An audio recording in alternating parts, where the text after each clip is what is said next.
The Galactic Union station called Aurelian Ring was larger than many planets. It floated in deep space like a metal world, filled with hundreds of species who had never met before coming here. Every corridor carried different gravity levels, different air mixes, and different customs. For most species, humans were still new and confusing. Humans had only joined the Galactic Union 3 cycles ago. At first, no one paid much attention to them. They were not the strongest, they were not the longest-lived, they were not the most advanced in technology, but they adapted faster than anyone expected. Commander Elias Rowan stood near one of the wide observation windows, looking out at the stars. He was wearing a simple Union uniform, dark blue with the human symbol on his shoulder. His posture was relaxed, but his eyes were alert. Humans had learned quickly that space diplomacy was just another battlefield, only quieter and more dangerous. Behind him, a soft chime sounded. "Commander Rowan," a melodic voice said. "May I ask you something?" Elias turned. Standing there was Scholar T. Lyra of the Velari, a species known across the galaxy for their intelligence and beauty. The Velari were tall, graceful, with glowing eyes and skin that shimmered faintly like polished stone. Among the Union, Velari women held most leadership positions, scientists, strategists, and cultural record keepers. T. Lyra was famous even among her own people. She was curious. And curiosity, Elias had learned, was powerful. "Of course," Elias replied. "What's on your mind?" T. Lyra hesitated. That alone surprised him. Velari rarely hesitated. "I have been reviewing human cultural archives," she said slowly. "Specifically, your reproductive practices." Elias blinked. That was not the question he expected before midday. "I see," he said carefully, and her glowing eyes narrowed in thought. "The data suggests that humans reproduce through long-term pair bonding, emotional attachment, and voluntary cooperation." "Yes," Elias said, "that's correct." T. Lyra tilted her head. "This method is extremely rare." "Rare doesn't mean wrong," Elias said. "That is not my concern," she replied. "What confuses me is why it works so well." Before Elias could respond, footsteps approached. Two more Velari women joined T. Lyra. One was a Union security commander, the other a xenobiologist. Both were listening closely. "Humans truly choose their partners?" the security commander asked. "No genetic assignment, no compatibility algorithms?" "We choose," Elias said. "Sometimes wisely, sometimes not, but we choose." The xenobiologist's eyes glowed brighter. "And you raise offspring together for many cycles?" "Yes." Silence spread between them. Across the station, other aliens slowed as they passed. Conversations faded. Curiosity spread like gravity. T. Lyra finally spoke again. "Humans really do that to reproduce?" she asked. "Form emotional bonds that last an entire lifetime?" Elias nodded. "Often longer." Her next words echoed farther than she intended. "Can I try?" The corridor went silent. Elias stared at her, unsure if he had heard correctly. "Try what?" he asked. T. Lyra seemed confused by his confusion. "Human bonding," she said. "Not reproduction immediately. Observation, interaction, emotional connection. I wish to understand it properly." The security commander stiffened. "Scholar, this is highly irregular." "I am aware," T. Lyra replied calmly. "That is why it is important." Elias raised a hand gently. "Let's slow down," he said. "Human bonding isn't a test you can just try. It involves trust, time, consent, and understanding." "Yes," T. Lyra said. "That is what makes it fascinating." Within hours, the question spread across Aurelian Ring. Humans were already strange, but now they were becoming dangerous in a quiet way. Alien delegates whispered in council chambers. Some laughed, some worried. Some watched humans more closely than ever before. Why were so many species suddenly interested in how humans formed families? The answer came sooner than anyone expected. Later that cycle, T. Lyra sat in a human cultural lounge. The room was simple, warm lighting, soft furniture, no sharp edges or ceremonial symbols. Humans liked comfort. It was another strange thing. Elias sat across from her, a cup of hot liquid in his hands. "This is called tea," he explained. T. Lyra studied the steam rising from the cup. "You heat liquid purely for comfort?" "Yes." "Interesting." She took a careful sip, her eyes widened slightly. "This is calming." "That's the point," Elias said. She leaned back. "Humans surround themselves with comfort, even in space. We find it helps us stay human," he replied. She considered that. "That word again, human." Elias smiled faintly. "You'll understand it better over time." T-Lyra folded her long fingers together. Commander Rowan, do humans believe emotional attachment makes them weaker? Some used to, Elias said. Most don't anymore. Why? Because we learned the truth the hard way. She watched him closely. Which is, that attachment gives us something worth protecting. Across the station, an alarm suddenly echoed. Red lights flashed. Security breach in Sector 9, a mechanical voice announced. Unknown hostile entities detected. Elias stood instantly. T-Lyra rose as well. That sector houses civilian habitats. Yes, Elias said, already moving. Families. The word caught her attention. She followed him. They reached the observation deck overlooking Sector 9. Chaos filled the space. Non-human raiders had breached the station, moving with cold efficiency. Most species retreated. Defenses activated too slowly. Then the humans arrived, not just soldiers, but engineers, medics, and civilians. They formed lines. They shielded evacuation routes. They didn't wait for orders. Why are they advancing? T-Lyra asked. They are outmatched. Elias didn't answer. A human woman pulled a child behind cover, then turned back to help someone else. A man used his body to shield an injured alien. A small group of humans blocked a corridor so others could escape. They will die, T-Lyra whispered. Yes, Elias said quietly. Some of them might. Why? She demanded. He looked at her, eyes steady. Because someone has to. The raiders were pushed back, not by superior weapons, but by unbreakable resistance. Humans refused to retreat while anyone was still in danger. They fought, bled, and held the line until Union forces arrived. When it was over, the corridor was damaged. Smoke filled the air, but the civilians were alive. T-Lyra stood frozen. Her voice was barely audible. They protected strangers. They protect anyone they consider family, Elias said. And who is family? She asked. He looked around at the wounded, the helpers, the children, the aliens being carried to safety. Sometimes, he said, everyone. That cycle, the Galactic Union archives recorded a new observation. Human reproduction was not just biological. It was cultural. It created loyalty stronger than fear. T-Lyra returned to her quarters late, her thoughts restless. Her question echoed in her mind again, but now it was different. Not curiosity. Understanding had begun. Humans really did that to reproduce. And for the first time, the galaxy wondered what would happen. After they were watched with quiet respect and growing concern. Scholar T-Lyra did not sleep well. Her mind kept replaying what she had seen. Humans placing themselves between danger and others. Humans refusing to retreat even when logic said they should. Humans acting not as individuals but as one moving will. It made no sense by Velari standards, yet it worked. On the next cycle, T-Lyra requested official permission from the Galactic Union Council. The request was simple, but its meaning was heavy. She wished to begin a cultural bonding study with humans, not a laboratory experiment, not genetic analysis, a lived experience. The council chamber was filled with light and tension. Representatives from dozens of species hovered or sat in their assigned areas.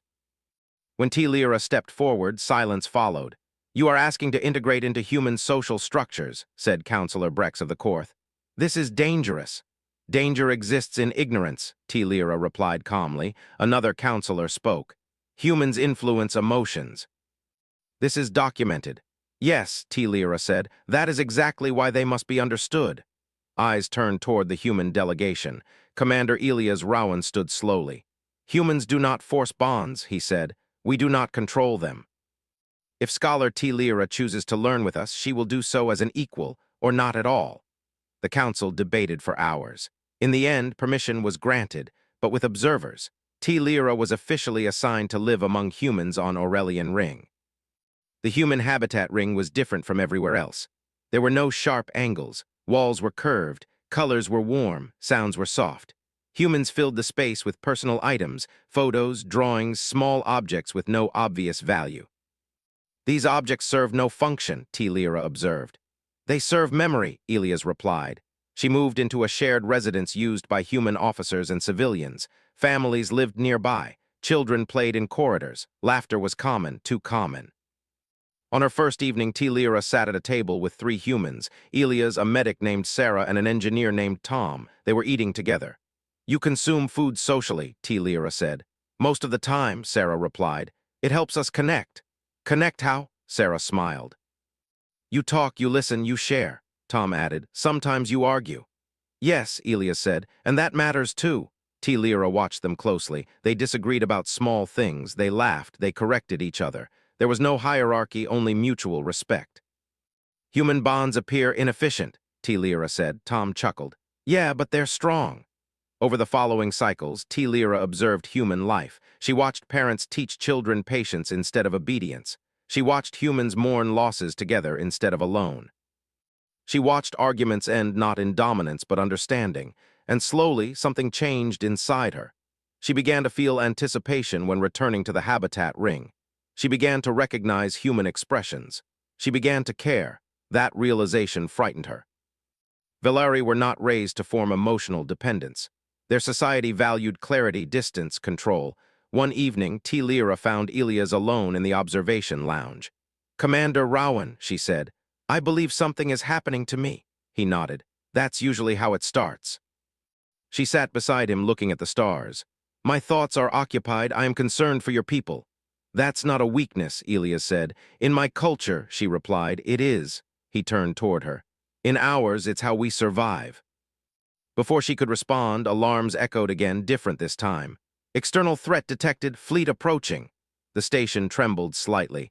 Alien warships appeared on the screens. A hostile empire that had been watching the Union for weakness. Panic spread. Council orders came quickly. Non-essential species were to evacuate or retreat to secure zones. But the human habitat did not empty. Instead, humans prepared. Engineers reinforced corridors. Medics set up emergency stations. Civilians moved children to safe areas, then returned to help. T. Lyra watched in disbelief. "They are not required to stay," she said. "No," Elias replied. "They choose to." "Why?" "Because this is home," he said, "and homes are defended." The enemy boarding parties struck hard. Advanced weapons, ruthless tactics. Other species fell back. Humans did not. They held choke points. They coordinated without centralized command. Each person trusted the others completely. T. Lyra found herself assisting a human medic without being asked. She followed instructions. She protected wounded strangers. At one point, a blast shook the corridor, throwing her to the ground. A human shielded her with his body. "Why did you do that?" she asked, shaken. He answered simply, "You're with us." Something inside her broke and reformed. The battle lasted hours. When Union reinforcements finally arrived, the enemy was forced to retreat. The station was damaged but intact. The casualty reports were heavy. Humans suffered the most losses, and yet there was no regret. In the aftermath, humans gathered quietly. They remembered the fallen. They supported the living. They held each other without shame. T. Lyra stood among them. No one pushed her away. No one questioned her presence. She belonged without paperwork, without ceremony. That realization struck her harder than any weapon. Later, in a private chamber, T. Lyra faced the Union Council again. "You have observed enough," said Councillor Brex. "What is your conclusion?" T. Lyra stood tall. "Humans do not reproduce strength," she said. "They reproduce connection," the council stirred. "Their bonding creates resilience that no technology can replace. Their families are not units, they are networks of loyalty." She paused, choosing her words carefully. "If the galaxy fears humans, it is not because of their weapons. It is because of what they are willing to protect." Silence followed. Elias watched from the back of the chamber. T. Lyra turned slightly, meeting his eyes. For the first time, she smiled, not as a scholar, but as someone who understood. Humans really did that to reproduce. And now the galaxy was beginning to realize something terrifying and beautiful at the same time. If such bonds spread beyond humanity, nothing would ever be the same. The station had quieted after the battle, but the energy of survival lingered in every corridor. Humans moved among the wounded, offering aid, comfort, and quiet words of encouragement. T. Lyra observed them constantly. Her mind struggled to understand, and her heart struggled to deny the connection forming inside her. For cycles, she had studied humans academically. Now she felt them in ways she had never experienced. She felt concern, relief, admiration, and a strange warmth whenever they were near. The thought of leaving the habitat ring unsettled her. One morning, she walked through the central plaza of the human sector. Children played despite the lingering debris. Humans greeted each other with smiles and gestures of care. Even the smallest gestures, sharing water, helping someone carry supplies, radiated purpose and kindness. Lyra paused to watch a father teaching his child to walk across uneven floor panels, patiently catching the child when they stumbled. "That is extraordinary," she whispered to herself. "They survive because they care." Elias approached, carrying a small tray of food. "You're thinking too much," he said lightly. "Humans don't always need analysis. Sometimes you just need to observe, then participate." "I am participating," she said, still watching the child. "But I do not understand why it works, why humans survive where others fail." "Because we have something no other species has perfected," Elias said. "Trust and commitment, not only to each other, but to ideals, to lives, to family." "Even with strangers?" Lyra asked. "Yes," he said quietly. "Even with strangers. Family is not only blood, it's everyone you decide to protect. That is human strength." Over the next cycle, Lyra became more involved. She assisted medics in minor treatments, coordinated emergency supplies, and even guided children to safe areas during drills. Each small action carried her deeper into the human way of life. With each interaction, she felt the same pull, care, responsibility, connection. It was during one quiet evening that she realized the full impact. The station was calm. Most aliens had retreated to safe zones. Lyra walked the corridor alone, reflecting. Suddenly, a young human girl, no more than 8 cycles old, approached her shyly. "Are you okay?" the child asked, her voice trembling slightly. "I am," Lyra said softly. "Why do you ask?" "You helped my brother yesterday," the girl said. "He says you are nice. I wanted to say thank you." Lyra knelt slightly to meet the girl's gaze. The simplicity of the moment, the unguarded honesty, struck her profoundly. She realized this was what humans taught through their families: empathy, trust, and care. It was not only instruction, it was experience repeated daily until it became instinct. As Lyra reflected, an alarm rang through the station. This time it was different, a distress signal from a nearby cargo vessel. A group of alien raiders had attacked it. Human officers immediately mobilized, but so did Lyra. She felt compelled to assist. She reached the command deck just as Elias was coordinating response teams. "Are you certain you want to go?" he asked, eyes narrowed with concern. "I am," Lyra replied firmly. "I need to understand fully. Observation is not enough." Elias studied her for a moment, then nodded. "Then you will stay close to me." The transport shuttle shook as they approached the cargo vessel. The raiders were experienced and well-armed. Other Union forces hesitated, calculating risks. Humans did not hesitate. Lyra followed the human officer's instructions, her training rapid but effective. She helped move injured crew members, directed supplies, and guided civilians to safe zones. She felt her pulse quicken, not from fear, but from the intensity of shared purpose. Then she saw him, a human officer, not Elias, standing between 2 raiders and a wounded child. Without thought, the officer blocked attacks, protecting the child. Lyra froze, stunned by the instinctive courage. "Why do they do this?" she whispered to Elias. "They value lives beyond logic," Elias said. "Every human has someone they protect. That instinct spreads. That is our strength." The battle continued, and Lyra found herself acting without hesitation. She pushed aside doubts, fear, and cultural norms. She coordinated with humans, trusting them completely. And as the skirmish ended, the cargo vessel secured and the raiders retreating, Lyra realized she had changed. She had participated fully, willingly, emotionally. She had risked herself for others. Back on the station, humans gathered to recover and support each other. Lyra walked among them, noting how no one judged. Each action mattered, each life was acknowledged. She understood now what she had only theorized before. The human way of life created resilience stronger than any weapon, stronger than any algorithm, stronger than any instinct she had known in Velari society. Later, she met Elias privately. "I understand," she said quietly. "Humans do not merely reproduce biologically. They reproduce loyalty, courage, empathy, and trust. Every bond is a thread in a web that holds them together and sometimes holds others as well." Elias smiled faintly. "That's the hardest lesson. You either see it or you never will," Lyra nodded. "I want to help spread this understanding across my people, across the galaxy. Humans are not merely survivors, they are teachers, whether they intend to be or not." "You will need allies," Elias said. "I know," she said. "But humans will show me how to build them." For the next cycles, Lyra worked tirelessly. She trained with humans, observed families, and even shared her own culture cautiously. Other Velari, initially skeptical, came to watch. Slowly, they began to adopt aspects of human methods, not biologically but socially. Trust exercises, mentorship, small acts of care. One day, Terra stood on the observation deck overlooking the stars. Children played in the plaza below. Families shared meals. Humans walked together, talking, laughing, supporting each other. The station hummed with life, not only preserved but strengthened. She realized that this was the lesson humanity had brought to the galaxy. Strength was not always in weapons, technology, or rules. Strength was in bonds, in the willingness to protect, to care, to commit. It was in the courage to love, even when risk was great. Terra smiled. For the first time in her life, she felt fully included in something greater than herself. She was no longer merely a scholar observing humans. She was part of their world, part of their bonds. And through those bonds, she had become stronger, braver, and wiser. The Galactic Union took note. Reports circulated, not about victories or losses, but about human culture. How it built strength invisible to scanners, measurable only in lives saved and courage displayed. Other species began to question their own methods. Slowly, the idea of emotional bonds influencing survival spread.